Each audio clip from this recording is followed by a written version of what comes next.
নমস্কার বন্ধুরা, আজ আমি কোনো মশলা ছাড়াই ভেন্ডি আলু ভেজে দেখাবো, যেটি রুটি বা ভাতের সাথে খেতে খুব ভালো লাগবে। 2 গ্রাম ভেন্ডি নিয়েছি, নিয়ে ভালো করে ধুয়ে কুচি কুচি করে কেটে রেখে দিয়েছি। 2টো আলু নিয়েছি, নিয়ে আলুগুলো ঝিরিঝিরি করে কেটে খুব ভালো করে ধুয়ে রেখে দিয়েছি। একটি পেঁয়াজ নিয়ে কুচি কুচি করে কেটে রেখে দিয়েছি। গ্যাসে কড়াই বসিয়ে দিয়েছি, তেল গরম করতে দিয়ে দেব। তেল দিয়ে দিয়েছি, দিয়ে 2টি শুকনো লঙ্কা ফোড়নে দিয়ে দিতে হবে। ভালো করে লঙ্কা দুটো ভেজে নিতে হবে। লঙ্কা আমার ভাজা ভাজা হয়ে গেছে, কুচনো আলুগুলো দিয়ে দিয়েছি।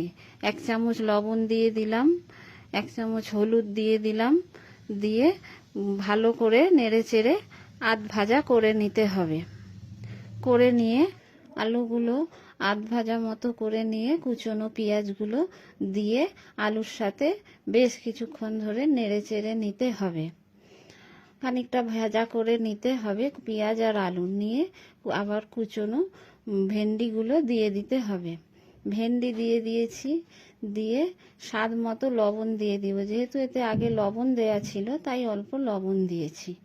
লবণ দিয়ে ভালো করে ভেজে নেব ভেন্ডি আলু প্রায় আমার ভাজা হয়েই গেছে, এবার নামিয়ে নিতে হবে।